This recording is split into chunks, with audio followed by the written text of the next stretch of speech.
In today's video, I'm going to teach you how to password protect Shopify site. This is perfect if you're preparing a launch, limiting access to wholesale clients, or simply keeping your storefront private while you work behind the scenes. By the end, your online store will display a clean password page to visitors, and only people with the code you choose will be able to browse your site. First, log into your Shopify admin. Use the account with permission to manage online store preferences. If you're on a shared team, make sure you're signed into the correct store so you don't change settings on the wrong account. Once you're in the admin dashboard, you're ready to move to the settings that control your storefront's visibility.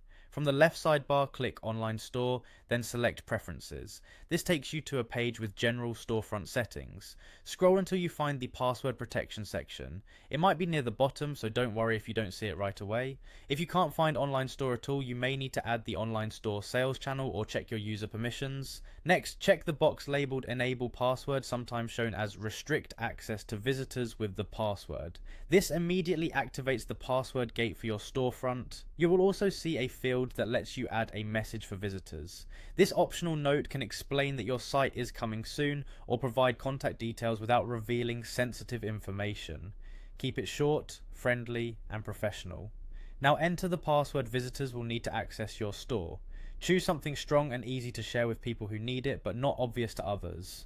Avoid personal details, aim for a mix of letters, numbers, and symbols, and remember that passwords are case sensitive. Share it only with trusted collaborators or customers who should have early access. Finally, click Save. At the top or bottom of the page, your changes won't go live until you save. After saving, open your store in a private or incognito browser window to confirm that the password prompt appears. If you're still logged in as an admin, you might bypass the prompt, so testing in a private window is the best way to verify. If you ever want to remove the password, return to the same section and uncheck Enable Password, then save again.